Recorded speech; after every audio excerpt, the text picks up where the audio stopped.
বিপদ সকলের জীবনেই আসে, কিন্তু অনেক মানুষ বিপদ এলে ভগবানকে দোষারোপ করেন।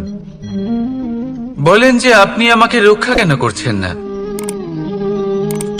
আপনার প্রতি আমার মনে অপার ভক্তি, সর্বদা আপনার জপ করি, তাও আপনি না আমাকে এই বিপদ মুক্ত হওয়ার কোনো পথ দেখাচ্ছেন, না এই বিপদ থেকে আমাকে বের করছেন। এবার এটা হলো আপনার ভাবনা, আপনার দৃষ্টিভঙ্গি। এবার আমি বলি সত্যিটা আসলে কি।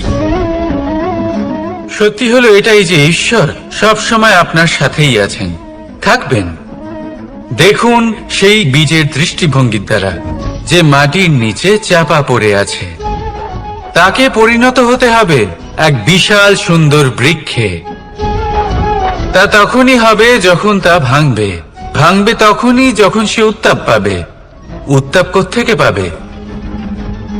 সূর্যের তাপ থেকে। সূর্যের তাপ থেকে ধরিত্রীও বাঁচতে পারে না, তাকে তা সহ্য করতেই হয়। আর যখন এই ধরিত্রী আর এই বীজ এই দুই তপ্ত হয়ে যায়, তখনই এই প্রকৃতি বর্ষা আনে। আর সেই বর্ষার জলেই এই বীজ এক সুন্দর বৃক্ষে পরিণত হয়। আছেন তো ঈশ্বর আমাদের সাথে সব সময়। সেইভাবেই আপনার জীবনে যদি কোনো বিপদ আসে, কোনো সংকট আসে, তার মানে এটা নয় যে আপনারই কোনো পাপের শাস্তি আপনি পাচ্ছেন। হয়তো ভবিষ্যতে আপনাকে একটা সুদৃঢ় কাঠামো হতে হবে, তার প্রয়োজন আছে। তাই এটা হলো তার ভিত। যতটা শিখবেন, যতটা শক্তিশালী হবেন, ততটাই দৃঢ় কাঠামো হবে। নিশ্চয়ই দেখেছেন, অলংকার বানাবার পূর্বে সোনাকেও অনেক রকম পরীক্ষা দিতে হয়, আগুনে তপ্ত হতে হয়। সেইভাবেই যদি আপনি কখনো শূরবীর হতে চান, তাহলে লাক্ষাগৃহের তাপ সহ্য করতেই হবে। তাহলে আসুন আমার সাথে বলুন, বন্দে ধর্মা, বন্দে কর্মা, রাধা রাধা। অনেক সময় মানুষ অতীতকে দেখেন আর তখন অহংবোধে পরিপূর্ণ হয়ে ওঠেন। কখনো বর্তমানের দিকে তাকান, ভবিষ্যতের দিকে তাকান আর পরিতৃপ্তিতে ভরে ওঠেন। কেন বুঝতে পারেন না একটা সহজ কথা? এই যে সৃষ্টি, এই সৃষ্টি হলো একটা বড় চক্র, যা বারংবার আপনার কাছে ফিরে আসবেই। কঠিন থেকে কঠিনতর পরীক্ষায় আপনাকে নিযুক্ত করবে, যাতে আপনাকে উত্তীর্ণ হতেই হবে। যা কাল ছিল তা আজ নেই, এটা সবাই জানেন। যা আজ আছে তা হয়তো কাল থাকবে না, এটাও আপনাকে মেনে নিতে হবে, তাও আবার হাসি মুখে। শান্ত থাকতে শিখুন আর কখনোই মনের মধ্যে অহংকার উৎপন্ন হতে দেবেন না। হতে শিখুন সেই হিমবাহের মতো। হয়তো এই জন্যই এত শীতল থাকে, কারণ ও জানে গতকালও জল রূপে ছিল, আজ বরফ রূপে হয়তো আছে, কিন্তু কাল পুনরায় সে জলেই পরিণত হবে। নিজেকে শান্ত রাখুন। হয়তো আজ আপনি সাফল্যের শিখরে আছেন, হয়তো বা নেই। আপনাকে প্রত্যেক দিন অবশ্যই দেখতে হবে। শুধু নিরন্তর প্রচেষ্টা করতে থাকুন, প্রত্যেক পরিস্থিতির জন্য তৈরি থাকুন, আর একে ভারসাম্যে রাখতে শিখুন। আপনার কাল হোক, আজ হোক বা আগামীকাল, আপনার ভালো দিন হোক বা খারাপ দিন, সব পবিত্র হয়ে যাবে। তাহলে আসুন আর আমার সাথে ভালোবেসে বলুন, রাধা রাধা। অন্ধকারাচ্ছন্ন রাত্রি যদি এসে থাকে, তাহলে আলোকিত প্রকাশ নিয়ে সূর্যও অবশ্যই আসে। রোগ যদি এসে থাকে, তাহলে তার ওষুধও অবশ্যই আসে। সমস্যা যদি আসে, তাহলে সেই সমস্যার সমাধানও নিজে থেকেই আমাদের কাছে চলেই আসে। এই সংসার, এই জীবনের শুধুমাত্র একটাই নিয়ম আছে, আর তা হলো এটাই, এই সংসার হলো একটা চক্রের মতো। এতে শাশ্বত বলে কিছু নেই, নিত্য বলে কিছু নেই। আর যা কিছুই রয়েছে সব বদলাতে চলেছে। যদি আপনার জীবনে দুঃখ থাকে, সমস্যা থাকে, যদি আপনি বিপদ দ্বারা আচ্ছন্ন, তাহলে মনে রাখবেন সবকিছু বদলে যেতে চলেছে। দুঃখের সময় কাঁদবেন না, মনকে আরো দুঃখী করে তুলবেন না, কারণ এখানে যা কিছুই এসেছে তা যাওয়ার জন্যই এসেছে। তাহলে এত চিন্তা কিসের? আনন্দ সহকারে জীবন যাপন করুন আর আমার সাথে ভালোবেসে বলুন, রাধা রাধা। যদি কোনো সিংহ বানরের মতো গাছে চড়তে চেষ্টা করে তাহলে কি হবে? একটা মাছ যদি মাটিতে হাঁটতে চেষ্টা করে তাহলে কি হবে? তারা বিফলই হবে। কিন্তু এরকম কেন হয়? তার কারণ হলো প্রকৃতির রচনা কিছুটা এরকম। এখানে প্রত্যেকটি ব্যক্তিকে, প্রত্যেকটি প্রাণীকে আলাদা আলাদা গুণের অধিকারী করা হয়েছে এবং সকলকে একটা সীমাও প্রদান করা হয়েছে। এবার এই যে বৃক্ষ, পশু, পাখি, এদের মধ্যে সেই ক্ষমতাই নেই যে এরা নিজেদের যাচাই করতে পারবে, নিজেদের সীমাগুলো বুঝতে পারবে, নিজেদের সদ্গুণগুলো চিনতে পারবে। এরা সেটা করতে পারবে না। কিন্তু মানুষ তো আলাদা। মানুষের কাছে সেই বিশেষ শক্তি আছে যে তারা পূর্ণরূপে নিজেদের যাচাই করতে পারবে, নিজেকে পূর্ণরূপে বুঝতে পারবে, নিজের দোষ, নিজের অপগুণ, নিজের সদ্গুণ, নিজেদের সীমাগুলো তারা বুঝতে পারবে। আর এটা অত্যন্ত গুরুত্বপূর্ণ। কথায় আছে যে যদি সাফল্য লাভ করতে হয় তাহলে নিজেকে যাচাই করে নিতে হবে। তাই নিজেকে যাচাই করুন, নিজের সাথে পরিচিত হয়ে যান এবং জীবনে কর্ম করতে থাকুন। সাফল্যের শিখরে অবশ্যই পৌঁছে যাবেন। আর ওখানে যদি যান তাহলে এই মন প্রসন্ন হয়ে অবশ্যই বলবে, রাধা রাধা। বনের মধ্যে যদি আপনি কোনো বিষাক্ত সাপ দেখেন তাহলে কি করবেন? আপনি তখনই তার থেকে দূরে পালাতে চেষ্টা করবেন। আর এটা কেন করবেন? নিজের রক্ষার্থে। এই কথা আমি নয় মেনে নিলাম, কিন্তু নিজের জীবনে এটা করেন না কেন?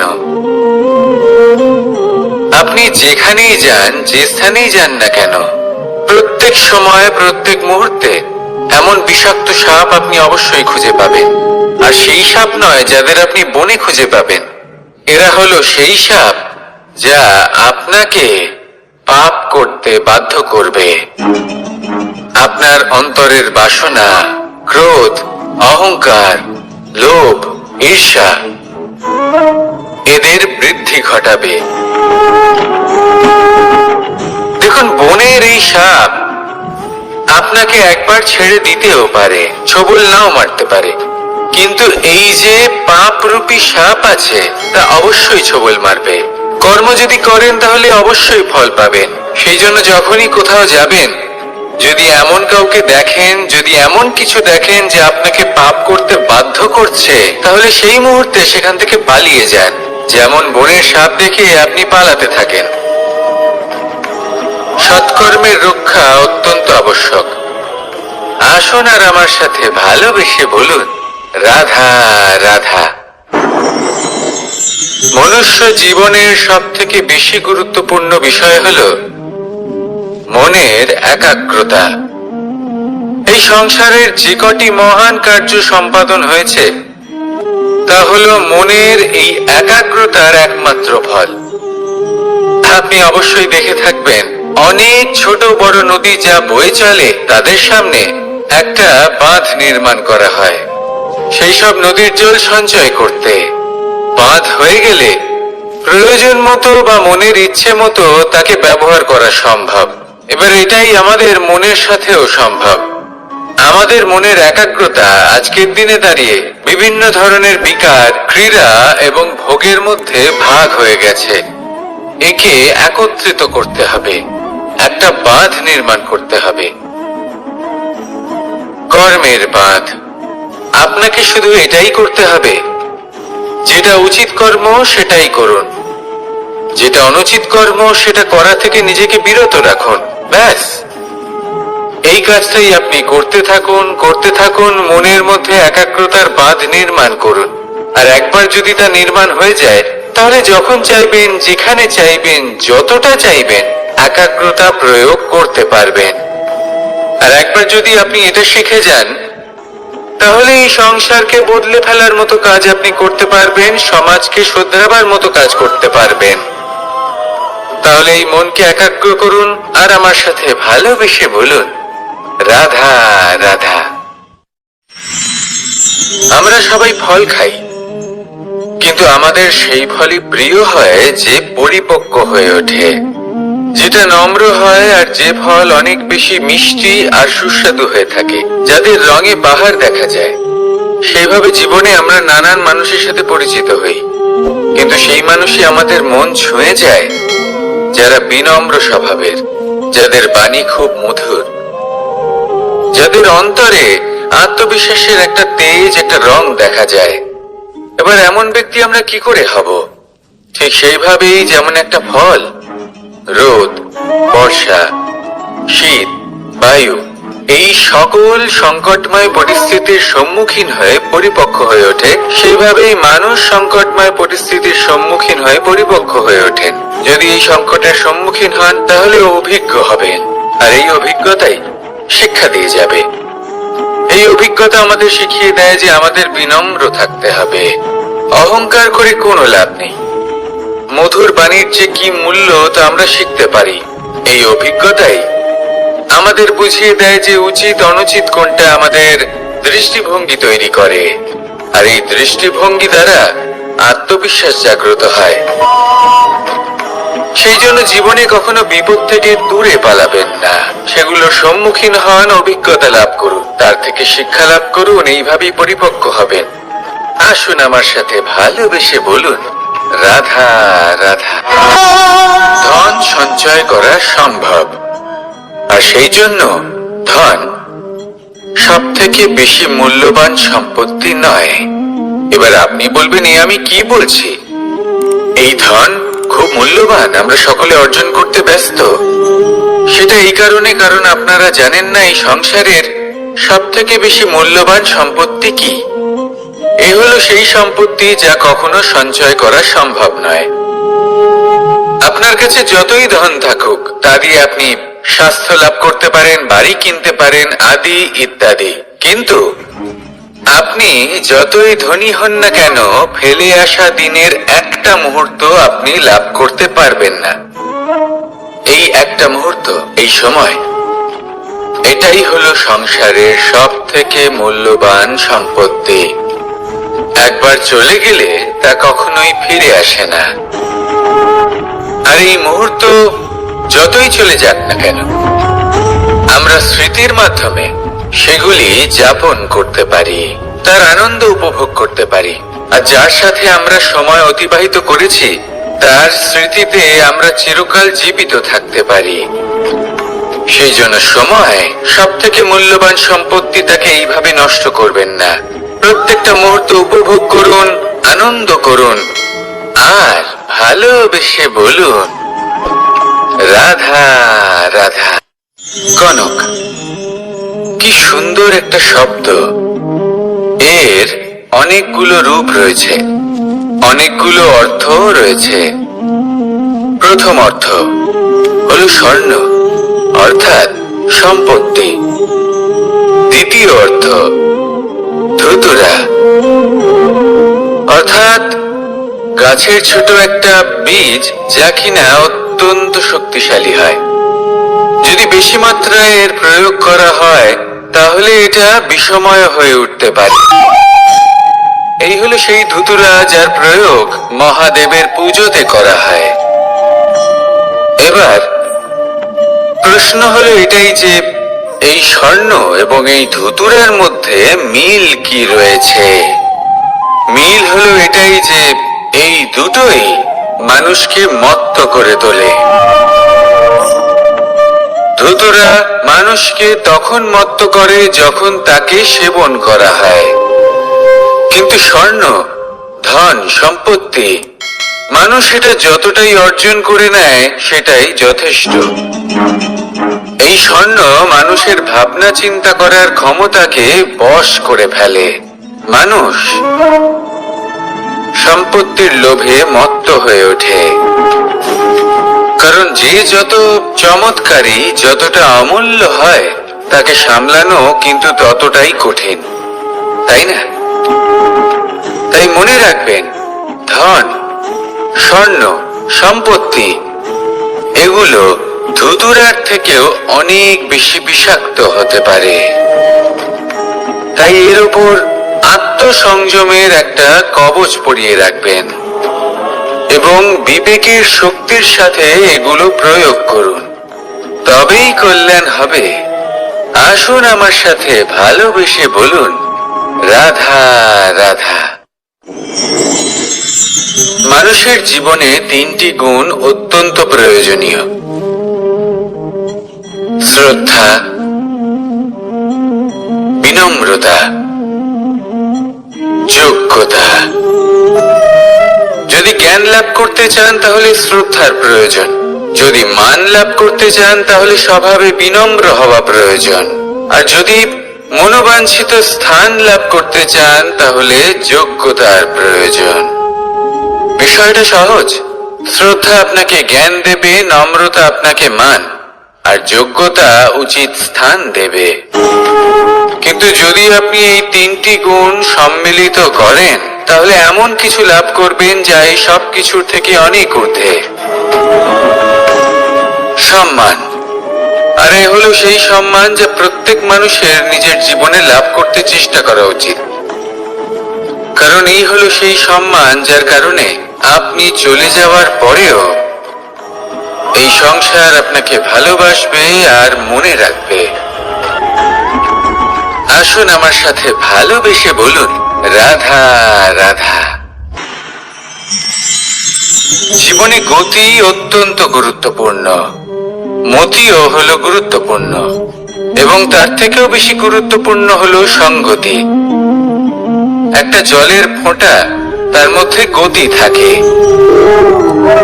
প্রকৃতির মধ্যে তা লাভ করার ইচ্ছে নিহিত থাকে, কিন্তু এই যে সংগতি তা নির্ধারিত করে যে এই জলের ফোঁটা ঝিনুকের মুখে পড়ে মুক্ততে পরিণত হবে নাকি বিষাক্ত সাপের মুখে পড়ে বিষে পরিণত হবে। এবার দেখুন, এই জঞ্জাল স্বর্ণকারের দোকানের সামনেও থাকে এবং জঞ্জাল একজন ব্যবসাদারের দোকানেও থাকে, কিন্তু জঞ্জাল যা স্বর্ণকারের দোকানে থাকে তা ব্যবসাদারের দোকানের জঞ্জালের থেকে অনেক বেশি মূল্যবান, কারণ তার মধ্যে সোনার কণার সঙ্গতি থাকে। সেই জন্য জীবনে সঙ্গতির উপর বিশেষ গুরুত্ব দেবেন। যেমন সঙ্গতি তেমনই আপনি হবেন। আসুন আমার সাথে ভালোবেসে বলুন, রাধা রাধা। প্রত্যেক প্রাণী ভালোভাবে জীবন যাপন করতে চান, এটা তাদের স্বভাবে আছে এবং ভাবাটা অনুচিত নয়। কিন্তু একটা ভালো জীবনের গুরুত্বপূর্ণ অংশ কোনটা? বসবাসের স্থান। সেই স্থান যেখানে আমরা জীবন অতিবাহিত করি। এবার মানুষ ভাবতে পারেন যে একটা ভালো বাসস্থানের অর্থ কি? সেই স্থান যেখানে সহজে জল পাওয়া যায়, যেখানে শুদ্ধ বায়ু পাওয়া যায়, যেখানে আনাজ উৎপন্ন হয়। এটা জীবনযাপনের জন্য পর্যাপ্ত বটে, কিন্তু ভালো জীবন যাপনের জন্য আরো একটা কথা আপনাকে বুঝতে হবে।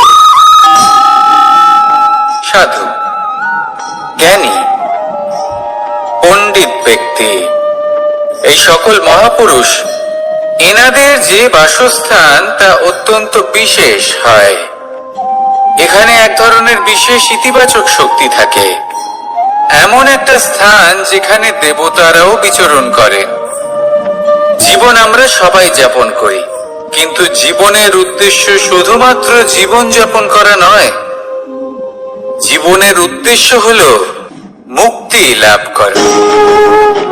আর এই সকল সাধু, জ্ঞানী, পণ্ডিত ব্যক্তি, এই সকল মহাপুরুষ আপনাকে মুক্তির পথে নিয়ে যেতে পারেন, কারণ এরা হলেন সেই মহাপুরুষ যারা নিজেদের অন্তরের বিকার, অহংকার, ক্রোধ, বিদ্বেষ, এই সকল দোষগুলিকে ত্যাগ করেছেন, এদের উপর বিজয় লাভ করেছেন, এমনই একজন ব্যক্তি আপনাকে মুক্তির পথে নিয়ে যেতে পারে। প্রয়োজন হলো শুধুই এনাদের চিনতে পারা, এদের কথা বুঝতে পারা এবং এদের দেখানো পথে চলা। যদি আপনি এটা করতে পারেন, তাহলে এই মন প্রফুল্ল হয়ে বলবে, রাধা রাধা। আমি এখানে একা এই বনে বসে আছি, বাঁশি বাজাচ্ছি। কার জন্য? কে আছেন এখানে? কেউ নেই। আমার প্রজা, আমার রাজ্য, আমার পরিবার আমার থেকে অনেক দূরে আছেন। আমি এখানে একা এই বনে বসে এই আকাশের এই রঙের, গাছের এই সব ফলের, মাটির সুবাসের আনন্দ উপভোগ করছি। কেন? আমি হলাম দ্বারকাধীশ। এমন কি রাজকীয় বা ভৌতিক সুখ রয়েছে যে আমি ওখানে পেতে পারি না? সবকিছুই পেতে পারি, তাও এখানে বনে একা বসে আছি। কোন সুখ খুঁজে চলেছি? একা থাকার সুখ। আমরা প্রত্যেকদিন অনেক মানুষের সাথে, চিন্তাধারার সাথে, কর্মের সাথে, পরিস্থিতির সাথে, সুখ দুঃখের দ্বারা বেষ্টিত থাকি। জীবনের এই চক্রে আমরা জড়িয়ে পড়তে থাকি। যতই আমরা এই সমস্যার সমাধান করি, আমরা ততই এতে জড়িয়ে পড়ি। আমরা এতটাই জড়িয়ে পড়ি যে যখন আমরা আয়নায় নিজেদের দেখি, তখন আমরা নিজেদের চিনতেই পারি না। এমন মনে হয় যেন আমরা নিজেদের হারিয়ে ফেলেছি। সেই জন্য প্রত্যেক দিন আপনি কিছু সময় নিজের সাথে কাটান একান্তে। এটা অত্যন্ত আবশ্যক। নিজের অস্তিত্বের গভীরে গিয়ে দেখতে শিখুন, নিজেকে বুঝুন। অদ্ভুত শান্তির অনুভূতি হবে। যেমন এই বায়ু, এই বৃক্ষ, এই পুষ্প, এই নিসর্গ, এদের মতো আপনিও কখনো একলা হতে শিখুন। কখনো নিসর্গের একটা অংশ হয়ে দেখুন। এই মন প্রসন্ন হয়ে বলবে, রাধা রাধা। ওমাই কি, আমি কখন থেকে এখানে অপেক্ষা করছি, হাত পেতে দাঁড়িয়ে রয়েছি যাতে একটা ফল আমার হাতে এসে পড়ে এবং সেটা আমি খেতে পারি। কখন থেকে অপেক্ষা করছি, কিন্তু সেটা হচ্ছেই না। এবার আপনি বলবেন যে এসব কি বলছি, এ কি অদ্ভুত কথা বলছি। যদি ফল খেতে হয় তাহলে আমাকে বৃক্ষে চড়তে হবে, ফলের কাছে পৌঁছতে হবে, তবেই তো ফল পাবো। এবারে এটা অত্যন্ত সহজ ব্যাপার, কিন্তু এই বিষয়টা আপনি নিজের জীবনের প্রসঙ্গে ভেবে দেখুন। লক্ষ্য কোথায় আছে আপনি জানেন, সেই লক্ষ্যে পৌঁছানোর পথ কি সেটাও আপনি জানেন, সেই পথে চলার ক্ষমতাও আপনার রয়েছে, কিন্তু তাও আপনি নিজের লক্ষ্য লাভ করতে পারছেন না। কেন? কারণ আপনি অপেক্ষা করছেন যে লক্ষ্য আপনার সামনে চলে আসবে, কিন্তু তা হয় না। লক্ষ্য সে যাই হোক না কেন, ধন হোক, প্রেম হোক, কোনো সম্মান হোক বা মোক্ষ হোক, যদি আপনি তার দিকে অগ্রসর না হন, তাহলে ফল প্রাপ্তি অসম্ভব ব্যাপার। তা কোনোদিনই হবে না। সেই জন্য আপনার চোখের সামনে আপনি যদি নিজের লক্ষ্যকে দেখতে পান, তাহলে উঠুন এবং সেই দিকে অগ্রসর হতে শুরু করুন। নিজের অন্তরের সকল অশুভ গুণ দূর করুন, অলসতা ত্যাগ করুন, অজ্ঞানতা ত্যাগ করে দিন এবং চলতে থাকুন। অবশ্যই মনোবাঞ্ছিত ফল লাভ করতে পারবেন। মনে রাখবেন, চলতে থাকলে তবেই লক্ষ্য প্রাপ্তি হবে। অপেক্ষার দ্বারা শুধুমাত্র মৃত্যু লাভ হবে। আসুন আমার সাথে ভালোবেসে বলুন, রাধা রাধা। আমি দ্বারকাধীশ এবং আমার সভাতে বিভিন্ন সময় বিভিন্ন ধরনের মানুষ আসেন, নিজেদের দাবি নিয়ে, নিজেদের ইচ্ছে নিয়ে। কখনো কেউ ভোজন চান, আবার কখনো কেউ ওষুধ, কখনো কেউ বস্তু চান, কেউ আবার চান বস্ত্র।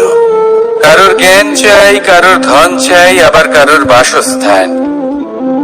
অনেক সময় আমি এই অনুরোধ, এই ইচ্ছে পূর্ণ করি না। এবার আপনি এটা ভাবতেই পারেন যে কৃষ্ণ তো তাহলে লোভী, ওর কাছে তো সবকিছুই রয়েছে, তারপরেও সে নিজের প্রজার ইচ্ছে পূর্ণ করে না, তাদের সমস্যাগুলি বুঝতে পারে না, তাদের সুখ স্বাচ্ছন্দ্য প্রদান করে না। আসল সত্য হলো এটাই যে কোনো সবল ব্যক্তি, যে কোনো গৃহস্থ ব্যক্তি যে কাজ করতে সক্ষম, তার পরিশ্রম দ্বারাই নিজের প্রয়োজনগুলি এবং ইচ্ছেগুলি পূরণ করা উচিত।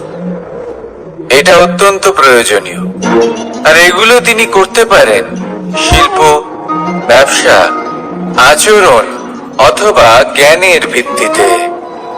এই পথে চলতে হবে, পরিশ্রম করতে হবে, তবেই সে কিছু অর্জন করতে পারবে।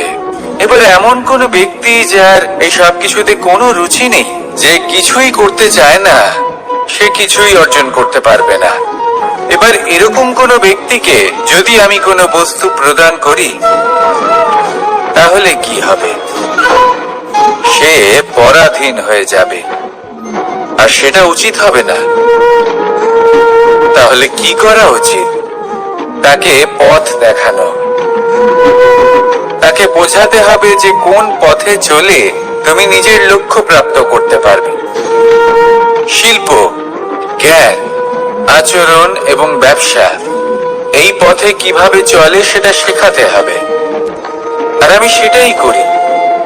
তার ফলে কি হয়? ব্যক্তি স্বাধীন হয়ে যায়, সংসারে সে যা চাইবে তাই প্রাপ্ত করতে পারবে, কখনো কারোর থেকে কিছু চাইবার প্রয়োজন পড়বেই না।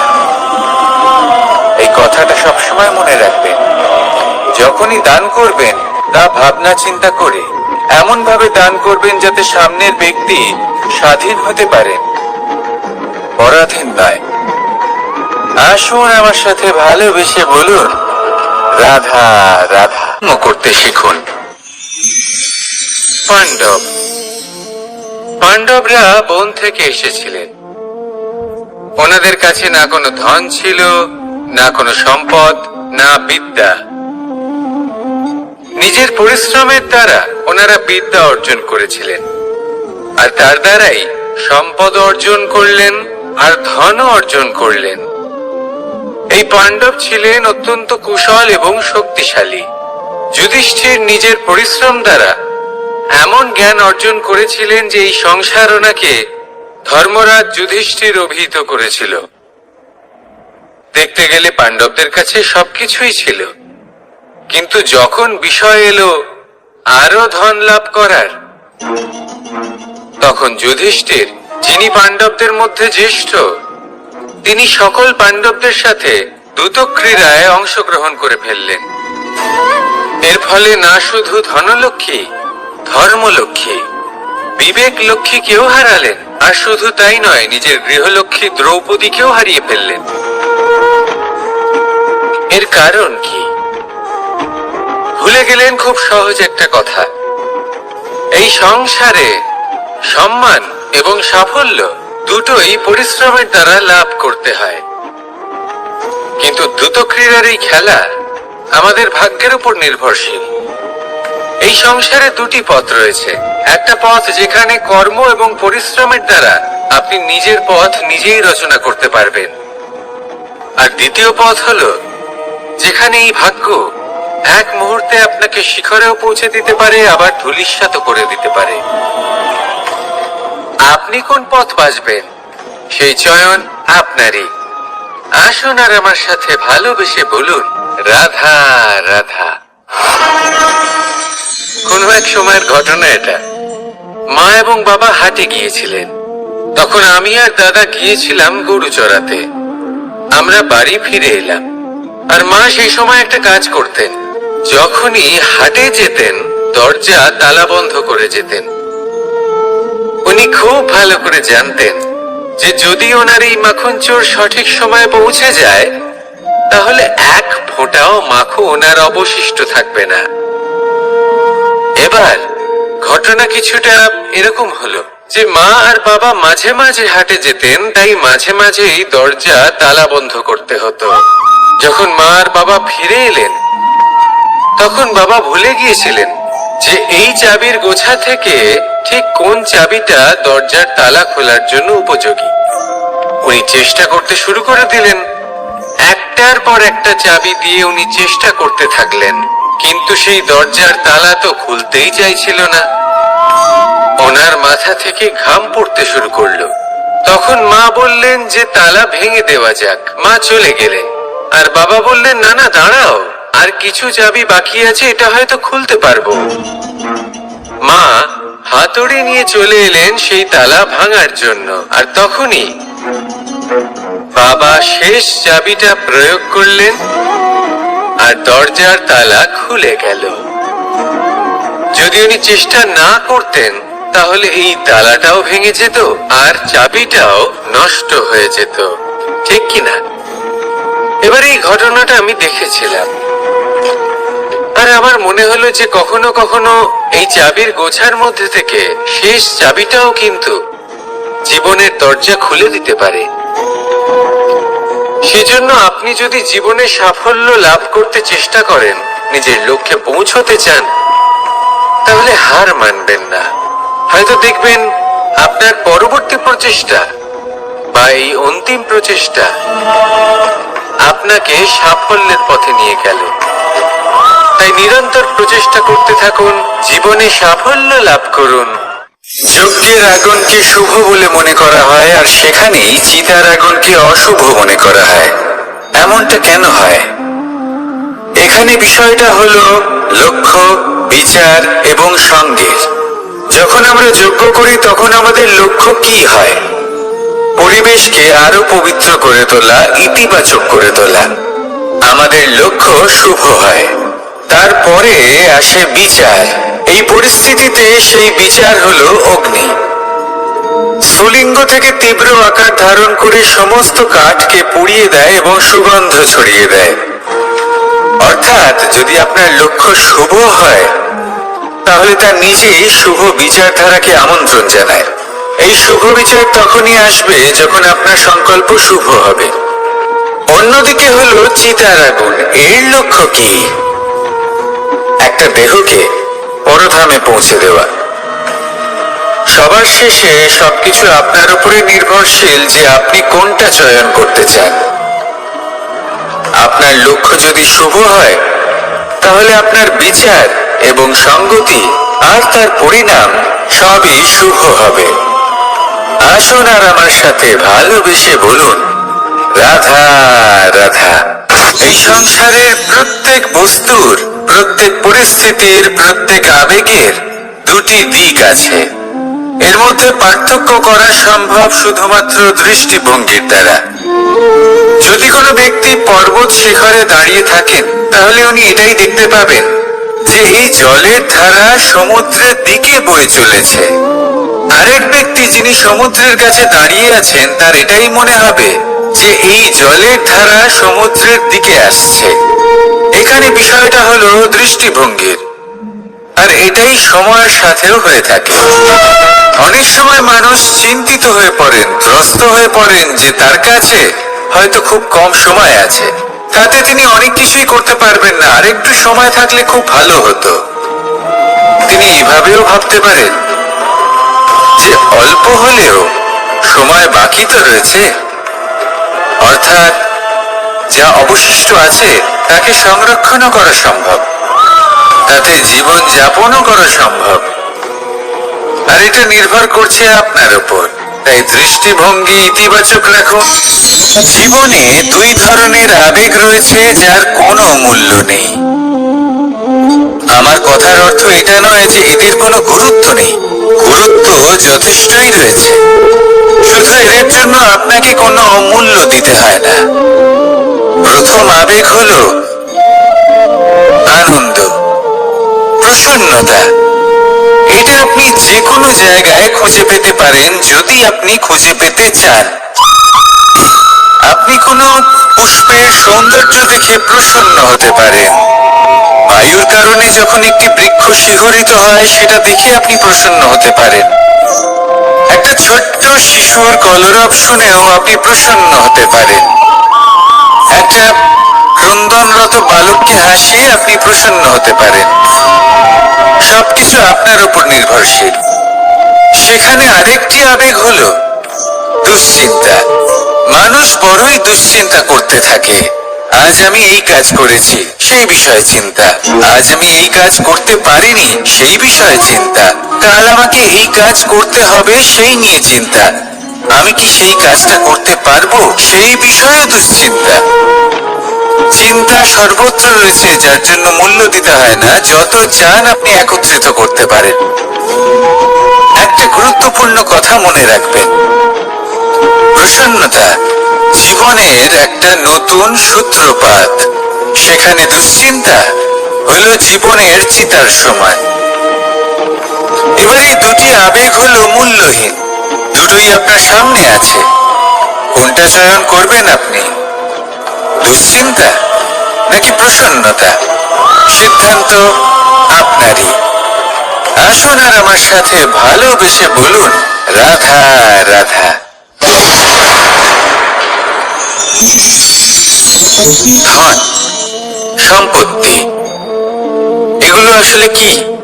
এগুলো শুধু সেই মূল্য যার দ্বারা আমরা কোনো কিছু অর্জন করতে পারি। এবার এই ধনের দ্বারা এই সংসারে অনেক কিছু লাভ করা সম্ভব, কিন্তু সেই সব কিছুই শুধুমাত্র ভৌতিক বস্তুই হবে। ভৌতিক সামগ্রী, ভৌতিক সুবিধা। অর্থাৎ আপনার কাছে যতই ধন থাকুক, তা আপনাকে শান্তির ঘুম এনে দিতে পারবে না। আপনাকে জীবনের বাস্তব সুখের অনুভূতি লাভ করাতে পারবে না, কারণ এগুলো ভৌতিক ধন। এই ভৌতিক বস্তুই অর্জন করাতে সক্ষম। বাস্তবিক ধন কি? যদি এই প্রশ্ন আপনার মনে আসে, তাহলে তার উত্তর আমি আপনাকে দেব একটা উদাহরণের মাধ্যমে। কখনো আপনি শুনে থাকবেন যে একজন পিতা আজীবন অনিষ্ট করেন, অনর্থ করেন, খারাপ কাজ করেন শুধু ধন অর্জনের জন্য। তিনি ভাবেন যে আমি ধন অর্জন করব আর নিজের সন্তানকে একটা উজ্জ্বল ভবিষ্যৎ প্রদান করব, একটা সুখ স্বাচ্ছন্দ্যময় জীবন দান করব। এবার সন্তান যখন জন্ম লাভ করে, তখন সে ভাগ্যের জোরে সেই ধন ভোগ করে। যেরকম সে পায়, সেরকমই তার ব্যবহার সে করে। কখনো আপনি এটাও দেখে থাকবেন যে সেই সন্তান সমস্ত ধন নষ্ট করে ফেলে, আর সেই পিতা যিনি সমস্ত ধন সঞ্চয় করেছেন, যিনি সেই ধনের প্রভু, আজ সেই ধনের প্রহরী হয়ে রয়েছেন। এবার এরকম কেন হয়? এরকম তখনই হয় যখন সেই পিতা বুঝতেই পারেন না যে তার জীবনের আসল ধন কি। সেই আসল ধন তার সন্তানকে সে দিতেই পারে না। যদি পিতা তার সন্তানকে কর্মের জ্ঞান দিতে পারেন, উচিত কোনটা অনুচিত কোনটা সেই শিক্ষা দিতে পারেন, সংস্কারের প্রকৃত শিক্ষা দিতে পারেন, তবে সেটা ধনের থেকে অনেক বেশি গুরুত্বপূর্ণ। এটাই হলো জীবনের বাস্তব ধন। আপনি সেই কথা তো অবশ্যই শুনে থাকবেন, কুসন্তান হলে ধন সঞ্চয় করে কি হবে, সুসন্তান হলে ধন সঞ্চয় করে কি হবে।